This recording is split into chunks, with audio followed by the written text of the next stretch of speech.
We have another example on the board. Again, we're supposed to look at the denominator. I have sine square x when x is approaching pi. Sine of pi is equal 0. Let's take a look at the numerator.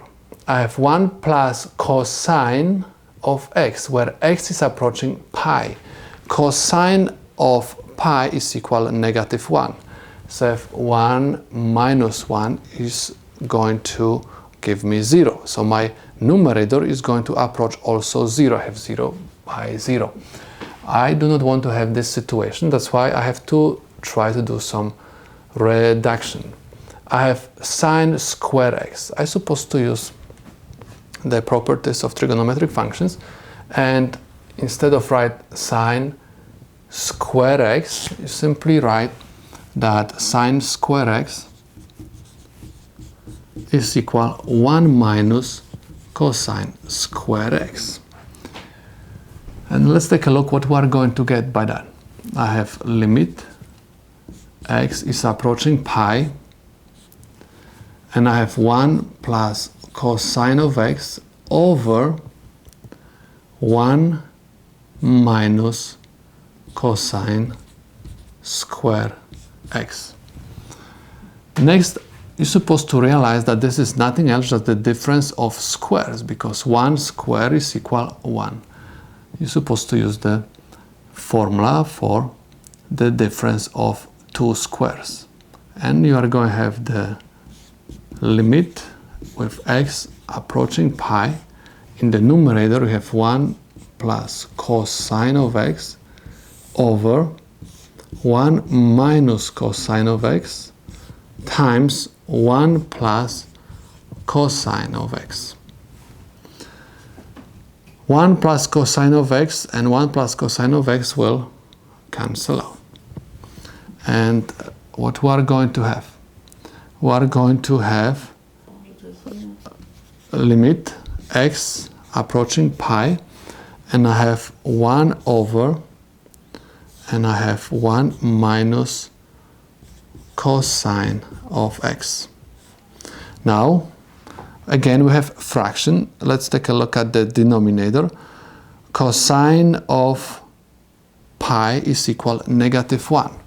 That's why I'm not going to have 0 anymore in the denominator, so that's why I'm going to simply replace this x by pi. I have 1 over 1 minus cosine of pi. And I have 1 over 1 minus -1, because if x is going to approach pi, my cosine is going to approach -1. That's why I'm going to have 1 over negative times negative is positive. 1 plus 1 is equal 1 over 2. This is the solution to my problem. Let's take a look at this example. Again, we're supposed to look at the denominator. If x is approaching 0, my denominator is going to also approach 0.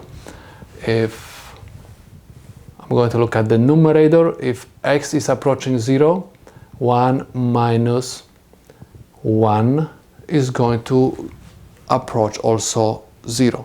So what I have to do over here, I have to find a way to simplify this fraction a little bit.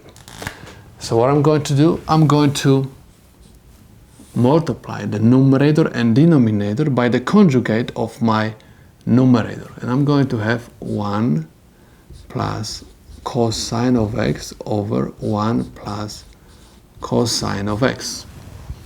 And let's take a look what I'm going to have. I have limit x is approaching 0, and I'm going to have simply just 1 square minus cosine square x over 2x, and I have 1 plus cosine of x. Okay, I simply use the formula for the difference of two squares. One more time, a square minus b squared is equal a minus b, and I have a plus b. So if you are going to look at the numerators, we have multiplication. This is my a minus b, and I have a plus b. That's why I rewrote the top as the difference of two squares.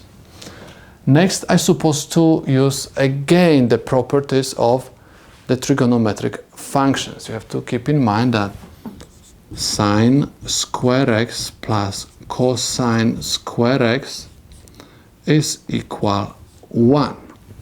Let's take a look what I have over here. I have 1 minus cosine square x. So I can simply write that sine square x is equal 1 minus cosine square x. So instead of 1 minus cosine square x, I can simply write sine square x. I have limit x is approaching 0, and I have sine square x over 2x, and I have 1 plus cosine of x. And I have limit x is approaching 0. I can rewrite this expression as sine x times sine x, because sine x times sine x is equal sine x squared over 2 times x times 1 plus cosine of x.